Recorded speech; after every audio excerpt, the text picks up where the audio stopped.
Assalamualaikum warahmatullahi wabarakatuh. Hari ini saya akan menyampaikan materi tentang asuhan keperawatan dengan myasthenia gravis. Di mana kita ketahui bahwa salah satu penyakit ini adalah salah satu penyakit yang disebabkan karena penyakit autoimun, sehingga untuk materi hari ini spesifikasinya adalah ke arah myasthenia gravis. Nah, untuk kita ketahui terlebih dahulu bahwa myasthenia gravis ini adalah gangguan, sama ya seperti neuromuskular seperti tetanus untuk materi yang sebelumnya sudah disampaikan, tapi yang membedakan memang, pada, myasthenia gravis ini biasanya, disebabkan karena adanya gangguan pada antibodi, itu yang membedakan. Kalau tetanus untuk materi yang sebelumnya adalah penyebabnya karena neuromuskularnya karena adanya Clostridium tetani atau bakteri yang masuk ke dalam tubuh melalui kulit.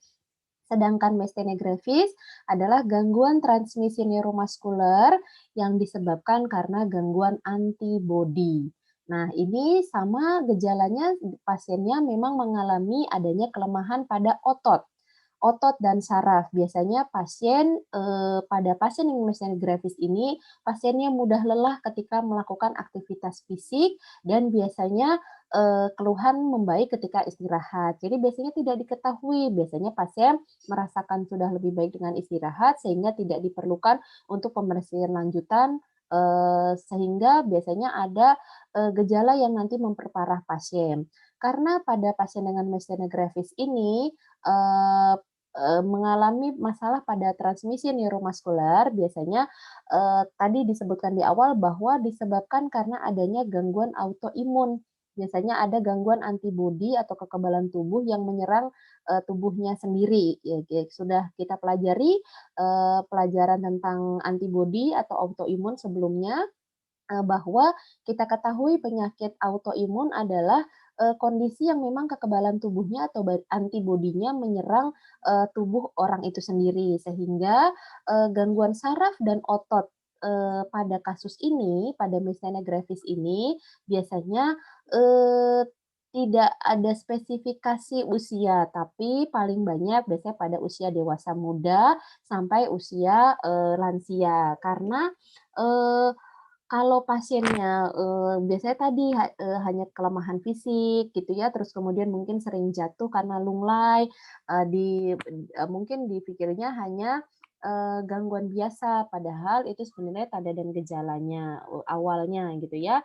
Nah tadi, karena diserang adalah otot dan saraf sehingga, pasiennya perlu pemeriksaan lanjutan dan, khususnya adalah pasien-pasien yang, biasanya kita juga lakukan pemeriksaan antibodi untuk melihat apakah ada kelainan autoimun atau tidak.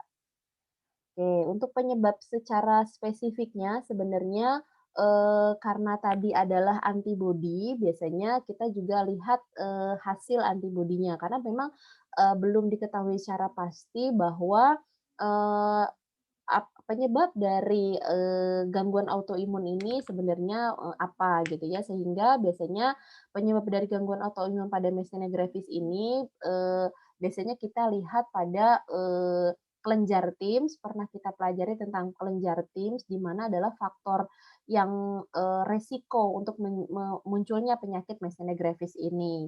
Nah, myasthenia gravis ini, tadi karena, penyebabnya adalah autoimun, biasanya yang diserang tadi adalah kelenjar Tims. Ini, si autoimun ini menyerang pada akson, khususnya motorik pada neuron-neuron, sehingga, rilislah asetilkolin yang menyebabkan biasanya adanya stimulus pada rangsangan motorik, yang menyebabkan biasanya tadi, pasiennya ada kontraksi otot ya, terjadi kontraksi otot, sehingga menyebabkan kelemahan otot. Itu biasanya penyebabnya. Jadi kita kita harus tahu dulu, kita lihat penyebab dari tadi si myasthenia gravis ini kan antibodi gitu ya, dia mengalami gangguan autoimun, gangguan antibodi, sehingga biasanya antibodi tadi menyerang jaringan yang terkait dengan sel saraf dan otot gitu ya, sehingga otot bisa melemah dan biasanya penderita cepat lelah. Otot mana saja? Ya tadi, di dalam tubuh kita, kembali lagi kita pelajari tentang otot dan, saraf ya. Jadi si antibodi menyerang otot dan saraf, menyerang menyerang sel saraf dan otot ya, kemudian menyebabkan otot menjadi melemah dan pasiennya biasanya jadi cepat lelah. Itulah yang membuat ciri khas pada pasien dengan miastenia gravis. Kita ketahui dulu bahwa, kelenjar TIMS tadi yang saya sebutkan bahwa, salah satu penyebab, antibodi tadi, autoimun tadi, di mana kelenjar TIMS kita sudah pelajari pada materi sebelumnya, kelenjar yang memang penghasil antibodi. Nah, itu biasanya kita juga lihat, biasanya dari hasil pemeriksaannya, kelenjar TIMS-nya biasanya mengalami, hipertrofi atau mengalami pembesaran, bisa karena tumor, bisa juga pembengkakan kelenjar itu sendiri. Jadi biasanya kita lihat apakah, salah satu penyebabnya adalah pasien juga mengalami pembengkakan atau, adanya tumor pada kelenjar TIMS gitu ya, karena kelenjar TIMS salah satunya adalah penghasil antibodi.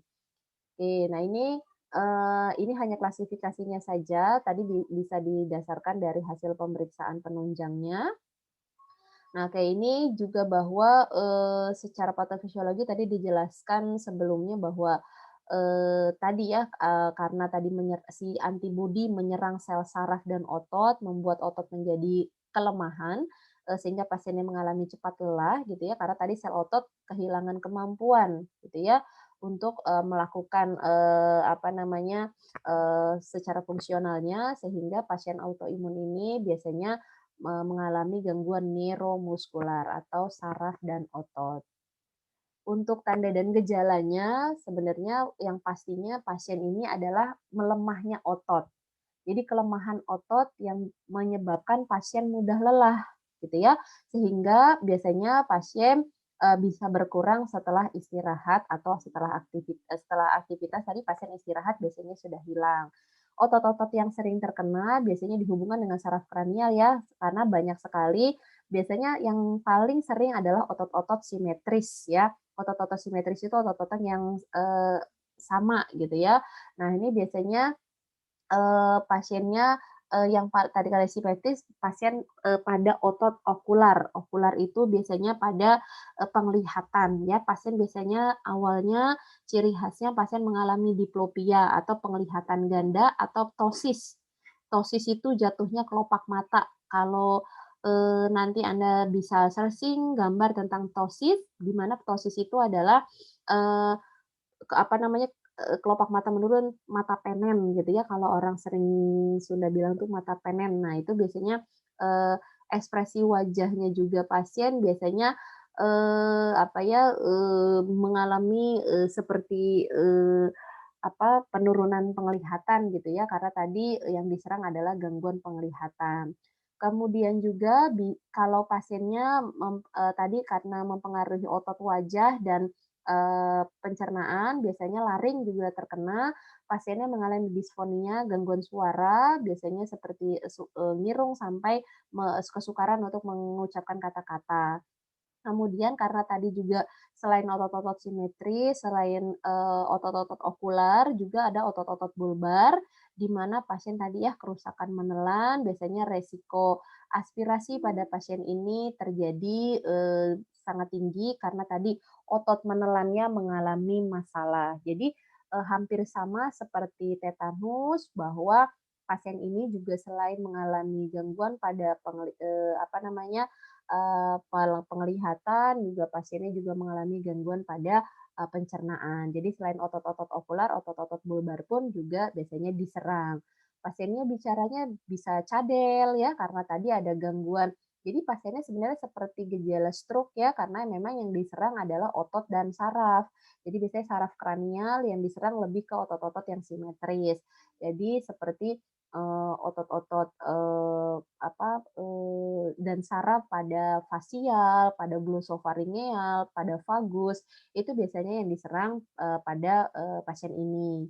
Nah, ini biasanya, selain pasien juga tadi, kesulitan untuk mengunyah, menelan, kemudian, pasien ini juga bicaranya jadi cadel, kemudian sulit untuk menunjukkan, ekspresi wajah ya, jadi pasiennya datar saja gitu. Jadi karena ada kerusakan pada, fasial, pada nervus fasial, pasien biasanya tidak simetris. Jadi kalau dia senyum sama seperti pasien stroke gitu ya. Jadi bicaranya pelo, kemudian asimetris ketika senyum, suaranya serak, sulit mengunyah, sulit menelan. Kemudian juga ketika berolahraga biasanya nafasnya juga pendek gitu ya.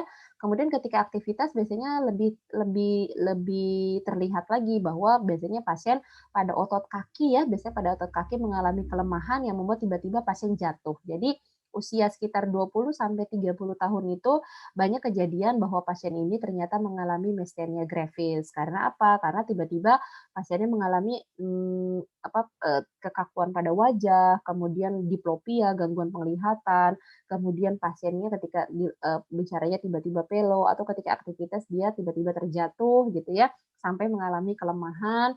Nah, ini biasanya, eee, apa, eee ketika dia mengangkat kepala, dia mengalami kesulitan. Jadi otot-otot, eee, apa yang namanya, otot-otot muskular, yang bekerja pada pasien tidak berfungsi secara baik. Sehingga Eee, gejala setiap pasien memang beda-beda, tapi pada yang sering terjadi biasanya terlihat yang jelas adalah pada otot, okular atau otot mata. Biasanya tadi, jatuhnya kelopak mata atau disebut dengan ptosis gitu ya. Ptosis ini, membuat, apa namanya, pasien tidak bisa membuka mata, dengan lebar. Jadi biasanya ciri khasnya pasien seperti itu. Sisanya kalau pasiennya ada diplopia, kemudian pasien juga tadi, kerusakan menelan, itu biasanya gejala tambahan. Bahkan sampai tadi kelemahan pada otot lengan, kemudian otot kaki khususnya, biasanya pasien, apa namanya, sering terjatuh gitu ya. Oke. Kemudian untuk komplikasinya sebenarnya ini harus segera dilakukan konsultasi, apakah memang pasien ini mengalami masalah, pada, gangguan autoimun atau tidak, harus pemeriksaan lebih lanjut, pengkajian anamnesanya untuk pemeriksaan fisiknya lebih lanjut, ciri khasnya dari wajah biasanya sudah terlihat tadi ada ptosis, kemudian, baru kita lihat pemeriksaan lebih lanjut, seperti apakah pasiennya ada masalah pada kolinergik, pasiennya gagal nafas gitu ya, atau pasiennya biasanya, apa namanya, ada, karena resikonya bisa berkepanjangan ya, pasiennya bisa gagal nafas, sehingga itu yang harus dilakukan, secepatnya. Biasanya kalau misalnya ada uji refleks ya atau kolinergik itu dilakukan, eee, anamnesa karena, melihat kekuatan otot untuk melihat kekuatan otot dan massa otot, apakah pasien ini ada masalah atau tidak. Kemudian juga untuk membedakan dengan, penyakit lainnya biasanya ada tes darah tadi ya untuk melihat antibodi, apakah pasiennya mengalami antibodi atau tidak. Kemudian juga, pasiennya, apa namanya, melakukan tes fungsi paru, apakah memang ada gangguan pernafasan atau tidak. Yang paling penting pasien juga dilakukan pemeriksaan EMG, sama seperti tetanus ya, ada elektromiogram biasanya untuk melihat, aktivitas, listrik saraf ya, yang dari saraf ke otot kita lihat apakah masih bagus atau tidak. Jadi IMG ini biasanya kalau pasien tetanus biasanya pos kejang, kalau pada pasien ini ya tadi untuk melihat gangguan fungsi saraf dan ototnya seperti apa. Jadi elektromiogram ini, salah satunya adalah itu. Kemudian juga tes saraf, yang lainnya untuk kemampuan saraf mengirim sinyal ke otot juga diperlukan, untuk pasien, myasthenia gravis ini. Kemudian juga untuk CT scan untuk melihat apakah tadi adanya tumor, pada kelenjar Tims ya, kelenjar Tims itu adanya di dada ya, ada di sini kelenjar Tims, ada di dada, biasanya mengalami pembesaran sehingga antibodi, bermasalah pada pasien ini, jadi gangguan autoimunnya adalah itu, biasanya kita lihat apakah ada tumor atau ada memang terjadinya pembesaran pada kelenjar Tims. Untuk penata laksana medisnya atau pengobatan yang dianjurkan sebenarnya, kita lihat juga ya, memang tidak secara spesifik karena kita harus lihat juga, intinya adalah, kalau misalnya memang meningkatkan fungsi ototnya atau fungsi sarafnya. Karena biasanya obat-obatan yang digunakan adalah obat-obatan yang memang, eee nutrisi untuk saraf itu sendiri. Jadi ada obat-obatannya ya, misalnya obat-obatan kortikosteroid gitu ya, misalnya, seperti prednison ya, prednison ini salah satunya adalah untuk menghambat, kekebalan tubuh dalam memproduksi antibodi ya, itu juga biasanya diberikan karena memang pasiennya, sudah diketahui miastenia gravis gitu ya. Tapi kalau misalnya obat-obatan yang seperti Pyridostigmine gitu ya atau Neostigmine. Jadi yang, eee, min ini, biasanya ada, Pyridoxine ini piroid. Jadi kalau misalnya memang pasiennya, eee, ini untuk menghambat, untuk meningkatkan kekuatan dan pergerakan otot. Jadi Pyridostigmine ya, Pyridostigmine ini adalah salah satu obat untuk meningkatkan kekuatan dan pergerakan otot. Jadi kalau misalnya pasien, diberikan, ini atau neostigmin ya, salah satunya adalah untuk tadi meningkatkan kekuatan dan pergerakan otot. Ini biasanya penanganan awal pada pasien dengan positif dengan miastenia gravis gitu ya. Jadi, obat-obatan ini, digunakan, memang kalau sudah dipastikan pasien ini secara pemeriksaan fisik dan pemeriksaan penunjang positif mengalami miastenia gravis. Karena apa? Yang diserang kan tadi otot dan saraf. Nah, sedangkan otot pasien pada miastenia gravis ini, khususnya pasien miastenia gravis ini tadi otot simetrisnya ya, biasanya pasiennya ptosis, ini sangat mengganggu sekali atau apalagi pasiennya mengalami aktivitas ya yang menurun, sehingga obat Pyridostigmine dan Neostigmine ini membantu untuk meningkatkan kekuatan dan pergerakan otot untuk awal pasien dengan, miastenia gravis. Kemudian juga ada obat-obatan yang selanjutnya ada kortikosteroid ya, tadi yang saya sebutkan, prednison. Prednison itu sebenarnya untuk, tadi menghambat si antibodi tadi, supaya tidak, menyerang terlalu banyak gitu ya, karena tadi antibodinya menyerang sel saraf dan otot, sehingga sel saraf dan otot tidak bekerja dengan baik. Kemudian obat-obatan selanjutnya, obat-obatan untuk antibodi juga banyak ya, seperti obat-obatan imunosupresif, nanti bisa, dilihat obat-obatan imunosupresif selain tadi prednison, jenisnya dengan kortikosteroid, obat-obatan imunosupresif ini, tujuannya ya sama ya, untuk menekan sistem kekebalan tubuh. Jadi pasien biasanya diberikan obat-obatan imunosupresif. Kemudian juga selanjutnya diberikan antibodi, sama seperti tadi tetanus ya, kalau misalnya pasiennya eee, belum pernah suntik tetanus toksoid, biasanya diberikan anti tetanus serum atau diberikan tetanus imunoglobin. Nah, imunoglobin pada pasien ini diberikan, IVIG ya atau imunoglobin G biasanya, untuk mengembalikan sistem kekebalan tubuh yang tadi memang bermasalah. Kemudian juga atau pasiennya diberikan obat-obatan, imunoglobin ya yang biasanya meredakan gejala miastenia gravis tadi supaya pasiennya tidak mengalami, bermasalah lebih luas. Kalau pasiennya, memang ada antibodi yang berlebihan dan kita mau mengurangi, tapi tadi antibodinya, sudah diberikan, obat-obatan imunosupresif, sudah diberikan prednison gitu ya, tapi masih, ada, banyak gitu ya. Nah, itu biasanya kita, lakukan disebut dengan plasmaferisis. Plasmaferisis di sini, adalah membuang plasma darah tapi dengan mesin khusus ya, memang ada beberapa rumah sakit yang seperti itu, ada yang juga tidak. Nah, ini plasmanya sebenarnya, karena tadi untuk membuang antibodi yang berlebihan di dalam tubuh. Kalaupun memang pasiennya karena penyebabnya adalah kelenjar Tims karena tumor, ya berarti tumornya harus diangkat melalui operasi gitu ya.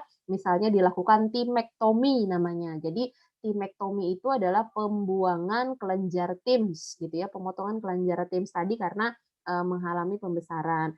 Walaupun nanti memang prosedur operasi yang tadi memang, dianjurkan hanya untuk pasien-pasien yang di atas usia 40 tahun karena, usia 20 sampai 30 tahun kelenjar TIMS itu masih dibutuhkan ya untuk menghasilkan antibodi. Tapi karena terlalu banyak, biasanya hanya kita berikan obat-obatan yang memang khusus untuk, mengurangi kerja dari antibodi itu sendiri.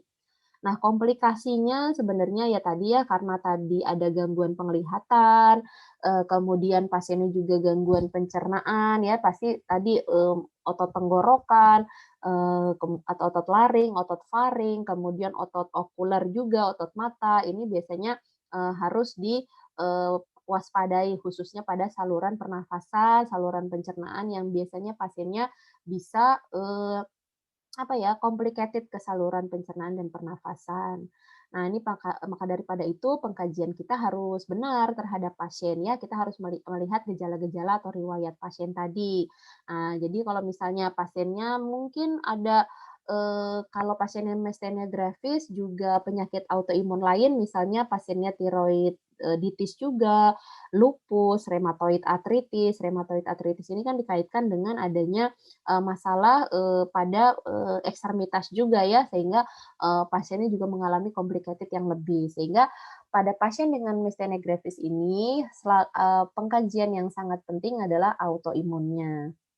Oke, nah jadi diagnosis apa yang sering muncul pada pasien ini ya, pola napas tidak efektif karena tadi yang diserang bisa otot pernafasan, kerusakan mobilitas fisik akibat dari, pasien tadi, resiko jatuh ya, kemudian resiko aspirasi, kerusakan menelan, kerusakan komunikasi verbal, itu yang biasanya diagnosis yang terjadi pada pasien dengan myasthenia gravis. Pada pasien ini, eee dilakukan intervensi yang memang, eee, fungsinya adalah nantinya memperbaiki fungsi pernafasan, meningkatkan mobilitas fisik, meningkatkan komunikasi, tadi mengalami kerusakan komunikasi verbal akibat bicaranya serak, bicaranya cadel gitu ya. Kemudian memberikan perawatan mata karena pasiennya tadi ptosis dan mencegah aspirasi. Pada pasien ini hati-hati karena otot faring, dan, laring biasanya mengalami kelemahan sehingga pasiennya resiko aspirasi. Untuk pencegahan pada myasthenia gravis ini adalah selalu mencegah infeksi ya, karena kemungkinan antibodi pasien tadi yang diserang, kemudian tidak melakukan aktivitas yang berat. Tadi ya, meningkatkan mobilitas fisik di sini artinya kita pantau kekuatan otot pasien. Jadi pasien tidak dianjurkan untuk melakukan aktivitas yang berat. Kemudian juga, mengendalikan stres ya, karena mungkin pasiennya bisa memicu antibodi yang berlebihan. Itu saja yang bisa saya sampaikan. Anda bisa merujuk buku STKI, SLKI, dan SIKI untuk intervensi atau diagnosis yang tadi disebutkan. Terima kasih banyak, semoga bermanfaat. Assalamualaikum warahmatullahi wabarakatuh.